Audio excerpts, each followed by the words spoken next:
In the pursuit of self-knowledge and understanding the motives behind human behavior, it's often overlooked that the greatest danger to a person comes from within. Have you ever considered how much your thoughts and desires truly belong to you? What if there's a hidden force guiding your life from birth, one you're completely unaware of? This isn't about mysticism, but about the depths of human psychology. To unravel the complexities of consciousness, one must turn to the works of Carl Gustav Jung. If you're tired of repeating the same mistakes, ruining relationships, and feeling as if some force is holding you back, it might be due to your shadow, archetypes, or the collective unconscious demanding attention. But what does all this mean, and why should you care? Ignoring these aspects of the psyche is like walking through a minefield blindfolded. Suffering and the repetition of negative patterns, which you mistakenly attribute to bad luck or fate, are inevitable. Carl Jung was not just a psychologist, but an explorer of the human soul who mapped the most hidden corners of the mind. His discoveries can revolutionize your understanding of yourself. This text isn't a biography or a summary of his works, but rather a mirror, reflecting what you may have been turning away from for years. Be prepared, however, that after encountering Jung's ideas, you won't be able to see the world through the same eyes again.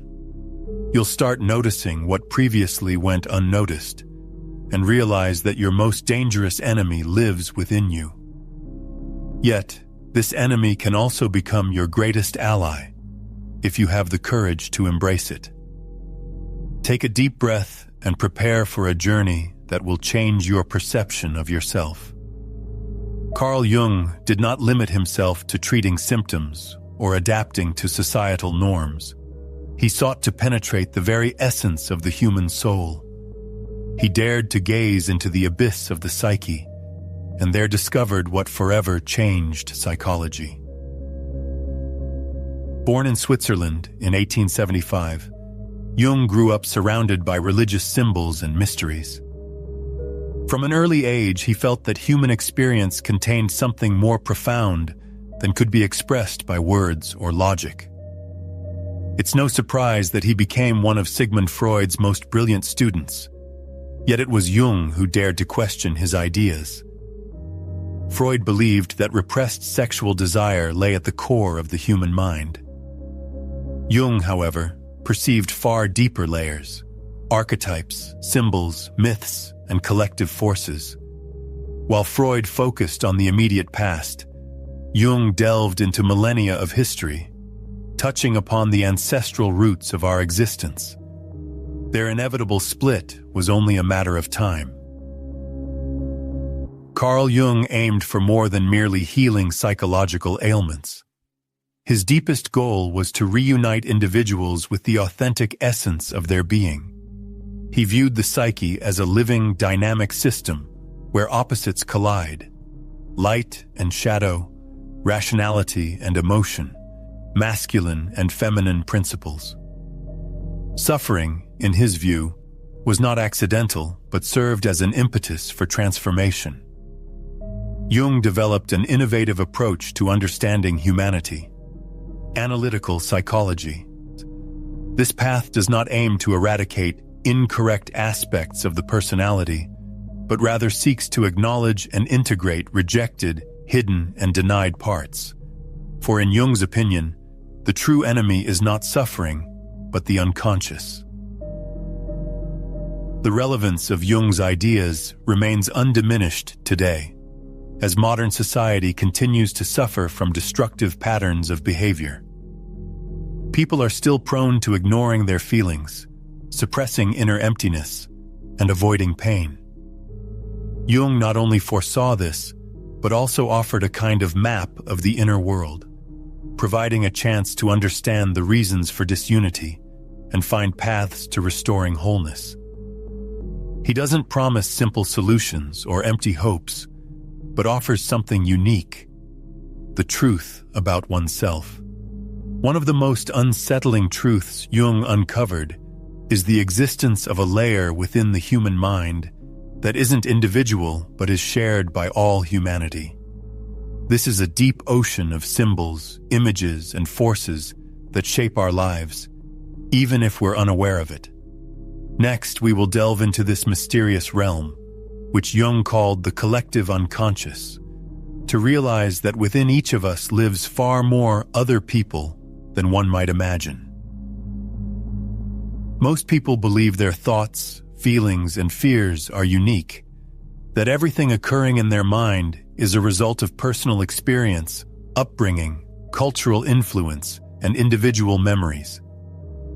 However, Carl Jung radically challenged this notion, pointing to the existence of a deeper, more ancient, and powerful layer of the psyche that doesn't belong to the individual, but exerts immense influence over them. He called this layer the collective unconscious. Imagine the mind as a small island where personal experiences, memories, traumas, and stories are concentrated. Beneath this island stretches an invisible dark ocean, common to all humanity, filled with symbols, images, and patterns that have formed over millennia.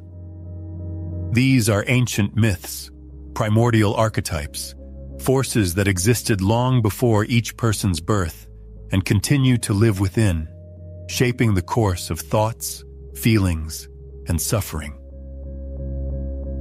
The collective unconscious is not merely a beautiful metaphor, but a psychic reality, manifesting in dreams, fantasies, religious beliefs, films that evoke strong emotions, and stories spanning centuries. This is why similar myths about heroes, sages, monsters, journeys, and redemption have emerged across different eras and civilizations. These stories are not just cultural products, but a reflection of the very structure of the human soul. According to Jung, archetypal patterns underlie human behavior.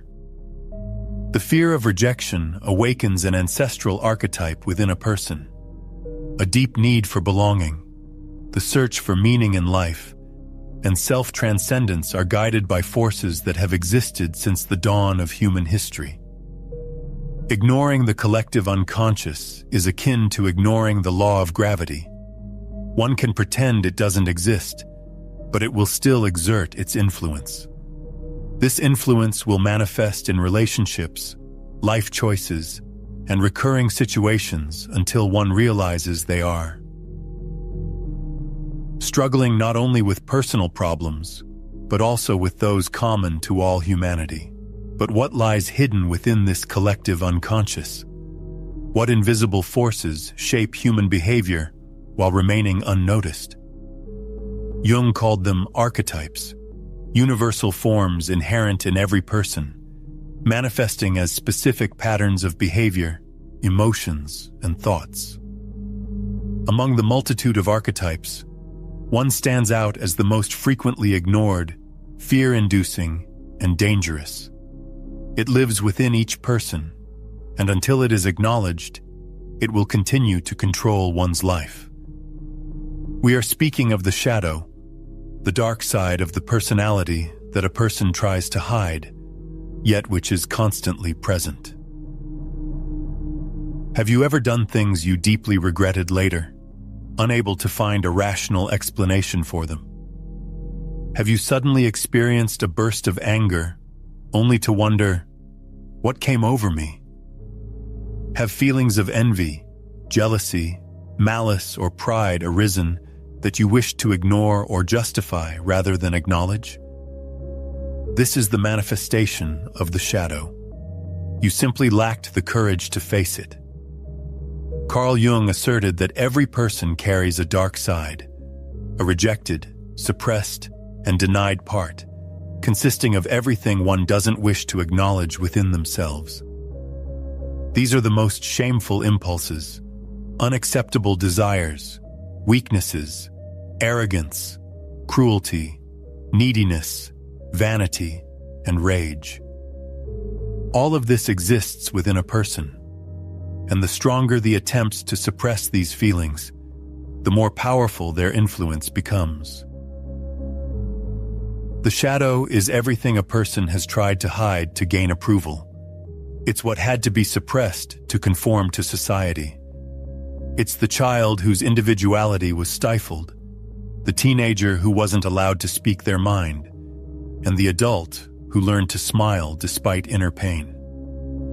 The harsh truth is that everything a person doesn't accept within their shadow begins to invisibly control their life. The shadow doesn't disappear. It merely changes form. It manifests as judging others in unprovoked outbursts of anger, a paralyzing sense of shame, an inner voice whispering worthlessness, and self-sabotage that hinders progress at the most crucial moments. The stronger one's conviction in their own goodness, the more dangerous their shadow becomes. By failing to acknowledge anger, selfishness, and envy within themselves, people project these onto the world around them, seeing evil in others but failing to notice it within.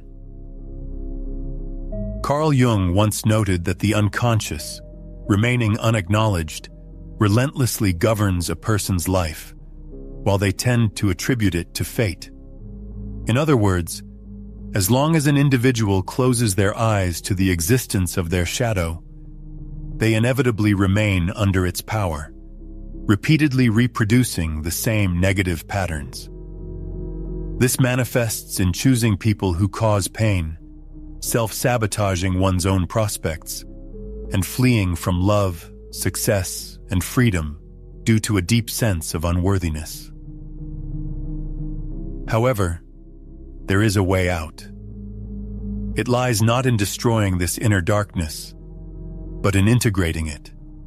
The shadow carries not only destructive potential, but also immense power, an untamed energy that, when properly utilized, can fundamentally transform the personality. To do this, one must dare to venture into dangerous territory, confronting those aspects of oneself that have been banished, forgotten, or suppressed. It is in this confrontation that the authentic process of self-knowledge begins. Jung called this process individuation, a complex and lengthy path, yet absolutely necessary for those who seek true freedom. Later, it will become clear how this process specifically works and why it is the only real path to wholeness. For as long as a person continues to live fragmented, they are destined for inner conflict. Most people spend their lives trying to fit into society, please their parents, meet social expectations, and adapt to cultural standards. They adjust, distort themselves, and suppress their feelings just to avoid confronting their true essence. But deep down, there's a sense of emptiness, discomfort, a feeling that something important is missing. Carl Jung defined this state as the absence of individuation. Individuation is not a superficial self-improvement technique, nor is it a quest for a better version of oneself or the attraction of material prosperity. It is a deep and intense process of becoming a whole person, involving confrontation with one's shadow, integration of inner opposites, and reunion with the soul. It is the rejection of the mask that Jung called the persona, and the beginning of discovering the true self hidden behind it. Individuation is the symbolic death of the old personality and rebirth into a new, more authentic quality. It is the destruction of the ego and the collapse of illusions, a confrontation with those parts of oneself that have been denied for years. It is the realization that one is not as good as they would like to be, nor as bad as they fear. It is the acceptance of one's dual nature, combining light and darkness, strength and fragility, courage and cowardice. It's important to understand that this process is accompanied by pain, as it requires giving up the lies one constructed for survival. It involves ceasing to blame others and taking responsibility for one's life. It demands letting go of the need for approval and beginning to live for the sake of wholeness. Individuation doesn't happen instantly. It manifests through crises, losses, and separations. Each time something within a person dies, be it a belief, a relationship, or an identity, something new is born in its place. But this is only possible when one is ready to face discomfort, doubt, and chaos. The encounter with the self, as Jung aptly noted, is a crushing blow to the ego, and most people prefer to avoid this confrontation, choosing comfortable ignorance. However, those brave enough to face their inner darkness gain an invaluable gift: freedom. By integrating rejected aspects of the personality, confronting their shadow, and listening to the soul's voice, a person attains the identity they were always meant to be, but lacked the courage to manifest. The soul constantly sends signals, though it doesn't use conventional words. Its language is that of symbols, images, and narratives. It communicates through dreams, and by learning to hear its voice, one can uncover mysteries inaccessible to the rational mind. Next, we will delve into this enigmatic territory and explore what Jung called the symbolic language of the psyche, to understand why dreams can become the key to personal transformation. While modern society tends to ridicule dreams, viewing them as a meaningless collection of random images, Carl Jung held a completely different perspective. For him, dreams are the voice of the psyche itself, not random noise but encrypted messages, mysterious and symbolic, yet never without meaning. Each night, as one falls asleep, something within awakens and begins to speak. The problem is that most people haven't learned to listen to this inner voice.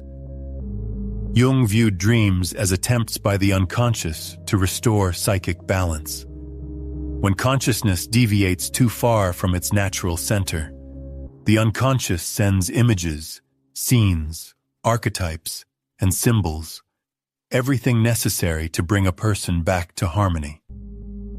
Thus, dreams are not merely a reflection of daily experiences, but a kind of guide, containing instructions, invitations, and warnings, and sometimes even alarming signals.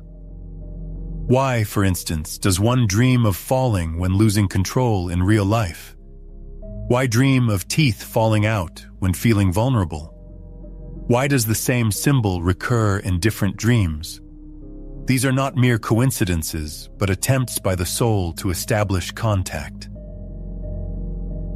However, the soul speaks not the language of logic, but the language of symbols.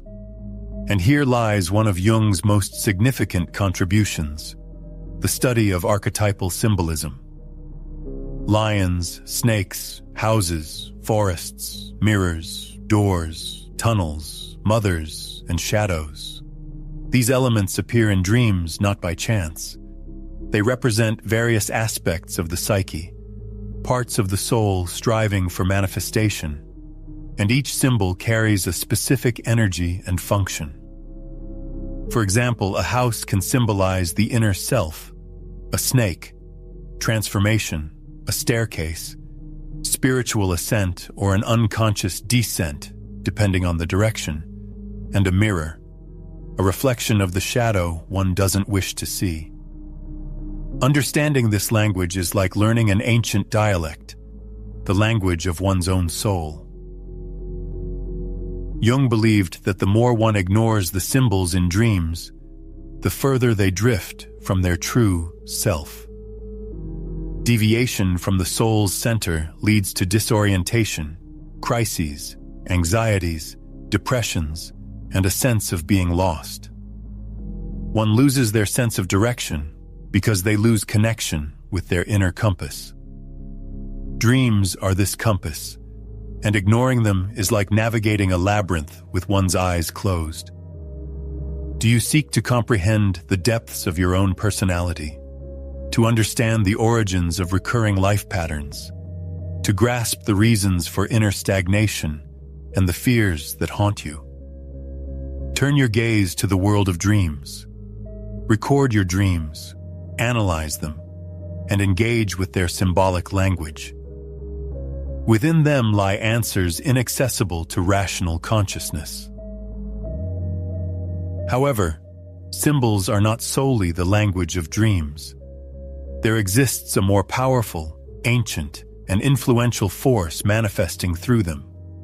Archetypes. These unseen entities reside in the depths of your psyche, acting as the true directors of life's theater. Later in this narrative, we will reveal the essence of archetypes and their role in shaping emotions, decisions, and interpersonal relationships, even when you believe you are in complete control of your life. Have you ever noticed strange behavior in yourself, as if you weren't truly yourself? Have you felt the repetition of life patterns whose origins are unknown to you? Or do you constantly attract certain types of people, experience similar pain, or live through identical stories? Carl Jung explained this by the existence of invisible forces, psychic characters, that not only influence your decisions, but also determine the course of your life. These forces are archetypes.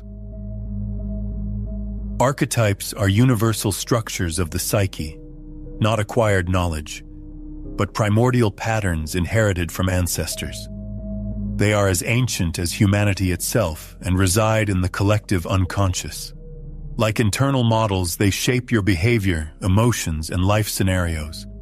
And the most unsettling truth is that you can live your entire life following the dictates of an archetype without even realizing it. Jung identified several primary archetypes. The hero, for instance, embodies the drive to overcome obstacles, to struggle, and to achieve great goals. The sage is a seeker of knowledge, truth, and insight.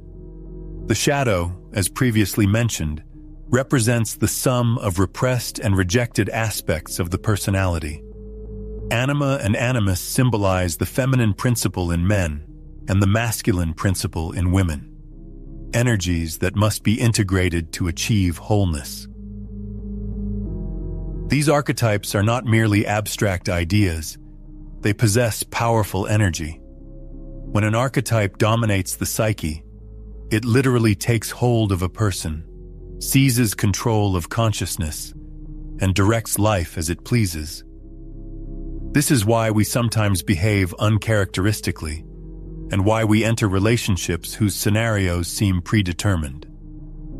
We live under the sway of an activated archetype. People who sacrifice themselves to save others are often under the influence of the hero archetype. Those constantly seeking approval, fearing rejection, might be trapped in the wounded child archetype. And those irresistibly drawn to chaos and destruction likely live under the dominance of an unintegrated shadow. The essence is that archetypes are not enemies, but remaining unconscious, they enslave us. Acknowledging and integrating archetypes empowers us, opening new possibilities. They are keys and portals to self-knowledge. By becoming aware of these inner voices, you begin to control your life. To do this, you must learn to recognize these internal voices, symbolic patterns, and mythical forces manifesting in your relationships, reactions, and desires. Only then will you cease to be a character in someone else's story and become the author of your own. Today, Carl Jung's ideas gain particular significance, as modern individuals are, more than ever, exposed to a continuous flow of stimuli and distractions that pull them away from their own essence. A society focused on external achievements increasingly distances us from our inner world, leading to feelings of emptiness, a loss of meaning in life, and a spiritual crisis often masked as stress, depression, and anxiety. In an era of unprecedented access to information, people feel lost and disoriented. Modernity, which promised freedom and connection, has instead brought anxiety and an immersion into a whirlpool of empty comparisons. Amidst this incessant noise, a silent question echoes in the hearts of many. Who am I really?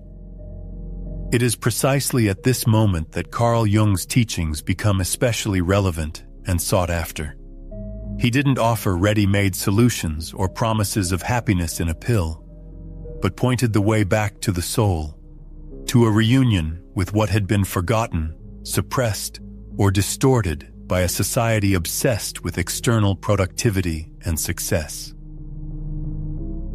Jung foresaw the crisis of identity and the danger of the personality being swallowed by the social mask, worn for recognition and advancement. He understood that ignoring the shadow side leads to enslavement by the forces we deny, and neglecting dreams severs the bridge to the unconscious. Disregarding symbols and archetypes deprives us of a map of our own being. Jung's predictions, made decades ago, now seem prophetic. People who have achieved external success feel empty, relationships become superficial and fleeting, and young people experience existential crises.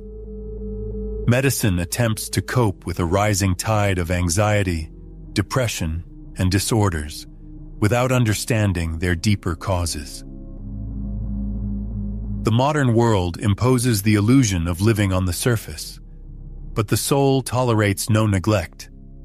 Its cry is not a plea for external approval, but a need for meaning, depth, and wholeness.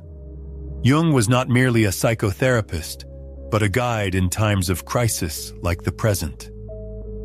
When external values lose meaning, it becomes necessary to turn inward. This inner journey can be frightening, as one might encounter not only light, but also monsters, traumas, masks, and painful truths. However, it is precisely there that one can find what no one can give from the outside, their true self. The path to healing lies not through ready-made formulas, but through the courage to look deep within, shed illusions, and undergo the process of inner transformation that Jung spoke of. This text serves as a reminder that a path exists, that the pain experienced has deep meaning, and that one is not broken, but merely temporarily disorganized, possessing the potential for self-restoration. A logical question arises. How does this theory translate into practice? How does one begin moving toward their true self and transform abstract ideas into real changes?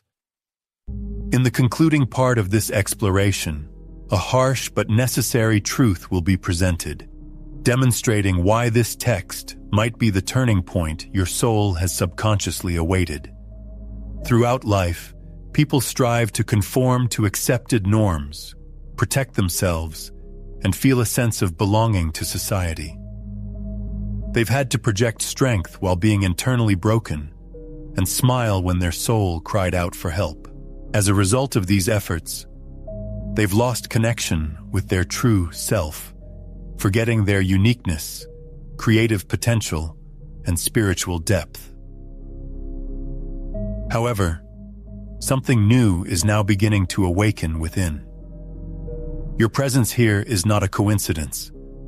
Carl Jung asserted that there are no mere coincidences, and even the most unexpected encounters reflect the unconscious's desire to convey important information. Perhaps this text is precisely such a call to stop running from yourself, to abandon self-deception, to leave the superficial behind, and to delve into the depths of your own psyche. Jung's teachings demand courage, a willingness to experience pain, and the acceptance of responsibility, which may seem challenging. Yet, they also grant liberation. When one realizes they are not broken, but merely in a state of unconsciousness, they gain the strength for transformation integration, and healing. It's not necessary to understand everything at once, to decipher every dream, or to identify all archetypes. What's important is to take the first step, a step of honesty, to tell yourself, enough. Enough of living on autopilot, denying your pain, and remaining trapped in a superficial version of yourself. From this moment, everything changes, because now there is knowledge, and what has been seen cannot be hidden again.